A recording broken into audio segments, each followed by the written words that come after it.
Welcome to the Lowcountry Revolutionaries, the podcast that dives deep into the heart of Charleston, South Carolina's vibrant entrepreneurial scene.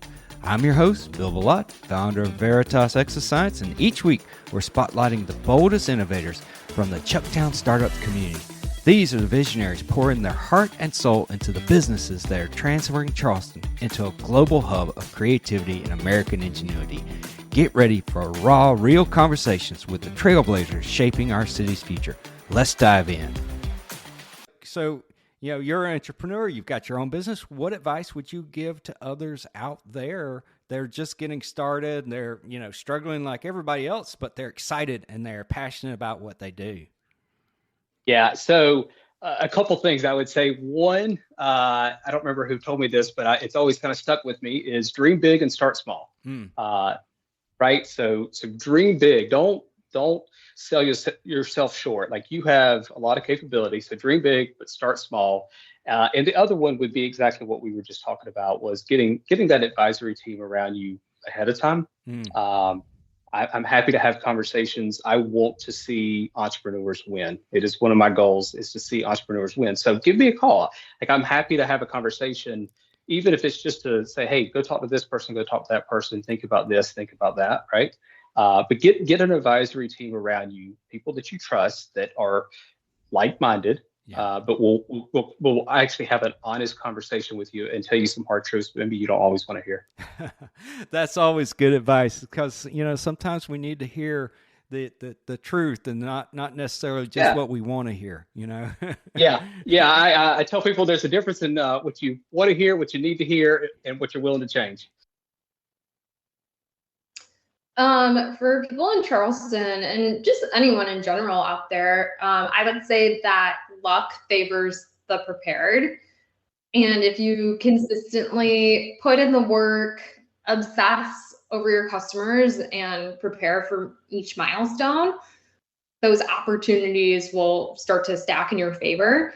And, most success stories, they don't have like this single, I went viral moment, or this epiphany that you all of a sudden have. It's all about these small incremental moments and these little wins that build up over time. And when it comes down to it, you really just have to get started, and just understand that a business does not get built overnight. Yes, it is a very arduous, long journey. So patience is a number one, and then you need your passion and you need persistence. Because the second you want to start to give up, that's when the corner turns and something good is going to happen. So I always say those are my 3 P's to starting out entrepreneurs: is the patience, passion, and persistence. And to really listen to your instincts. This journey has been very wonderful to watch and evolve, and always check back in the past to see how it's evolved. And it really has come down to every great thing that has happened because we've listened to our instincts, and everything that was kind of like a cog in the wheel was due to us listening to somebody else giving that advice. So really hold your cards close until you're ready, because people really do like to make comments, and listen to your instincts. Time and money, which they always say, whatever you plan for, add more. I thought adding 20% to my budget was a good nope. And don't quit your day job earlier than you should. Because again, I thought I'd be open in July. I quit my full-time job because I was so busy, and I was only halving both things, and I was getting super overwhelmed, and I was like, okay, I have enough money to last me till October. I'll be fine. Well, here we are in October, and now I'm like, oh man, I shouldn't have quit my day job. So thankfully, I do have an amazing significant other who is very supportive and very helpful. And, I have backups of backups, but still scary. But I would say don't quit your day job until you know for sure you're ready to open. That was actually some of the advice I gave to some of the other franchisees, because she was like, oh, you quit your job. And I was like, don't do it. Don't quit your job yet. Nope. don't quit your job until you know you are weeks away from your CO. Don't quit your job. Would be my advice to my past self. Yes. And whatever you think you need for money, add it. And then add more. Oh, don't get over your skis. Don't get over your skis. I've self-funded every aspect of my business. I'm 15 years in business. I pivoted and scaled my model. I added additional team members to our team. We have 5 fractional and we have 5 sort of more on our CFP payroll. And I had to have money in the bank to do so. I did not want to have to take out a loan or have outside investors. I wanted 100% ownership of the ideas that I've been building for so long. And so for me, I took it slower and really built my team. And there have been bumps along the way. I had a team member that we had different work ethics, and that was to recover, something to recover from. So it's not to say that there aren't bad choices over time as well.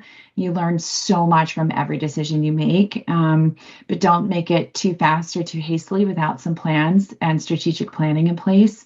I've recently hired somebody who's a strategic planning and ed tech brilliant person who we're hoping that, we can really use some of our market analysis to grow our team next year. So I say slow, steady as it goes. Don't get over your skis. Don't get into too much debt. Don't go too fast. And if your gut's telling you no, it's no. You got to trust your gut. Exactly. And then understanding your target clients. You'd be surprised when somebody starts a business, they think, oh, I'm going to sell to everybody, or I'm going to sell all these services to these type of people. You'd be surprised how often that is wrong. I'll give you an example. I worked with a medical practice that wasn't reaching affluent clients that could actually afford their services. Right. I'm like, how can you hit this goal if you're targeting and marketing to these people over here? I said, I appreciate your passion for service. Right. I said, why don't you offer a group coaching or group health treatment it was a mental health practice for that client base, so they still have access to you. Right. And then it's multiple, then that way it's volume, right? She's still making an impact. And then focus your strategy on reaching this client base, because everything you're describing means you want to reach affluent clients and your revenue doesn't lie. Yes. So that was one, and I could give you a bunch of other examples on that. But you need to understand who your target clients are and who can afford you. Another one I see, probably one of the biggest mistakes any startup can make, is real estate investments. Investing or leasing commercial real estate at the wrong stage of business is the biggest mistake I see. So getting too much too fast, is that really kind of what's going on there? Yes. People are new entrepreneurs are tempted to have a beautiful office space or a beautiful retail space. Right. And unfortunately, when they, call a commercial real estate firm, not us, or a lawyer, and say, hey, I want you to review this lease for me, no one is saying you shouldn't do this. Yeah. When they call me, I'll say you should do this or you shouldn't do this, and here's why. I guided a yoga practitioner who wanted to rent an expensive studio. I advised her against it, and she was shocked. Yeah, I said, that rent would consume 50% of her profits. I said, instead, let's utilize your network to offer classes at different locations and allowing her to grow without that hefty overhead. And now, using other space, it's only costing her 10% of her profit margins. That's smart. That's real smart. Exactly. And I told her, I said, if and when you do rent a space, you want to make sure it's below 30% of your profit margin. Right. You know what? And if that's your gut instinct, you probably don't want to go through it, man. Like, it is a lonely, difficult road. I'm fortunate that I have a co-founder. Some people don't have that, man, and so at least I've got someone else to lean on a little bit when it's too much for me that day. But there are those that are solo entrepreneurs out there that Sometimes don't fund a co-founder until much later, if ever. And I can't imagine having to deal with that. Now, that being said, I don't want to diminish anyone's dreams or anything here. If you can't stop thinking about this and it keeps you awake at night wondering what if, you probably should do it to some degree, right? And start. It doesn't mean, go borrow $2 million from, I don't know who that has $2 million that they're going to give you, but let's just say that they do, for example. If you think you figured out that your thing is going to cost $2 million, it's probably going to cost $4 million, right? So the first bit of advice I would say, whatever you think that your budget is for this, double it, and then add 20% onto that number. And then you're probably in the ballpark of what this is actually going to cost to even figure out if it's going to work, right?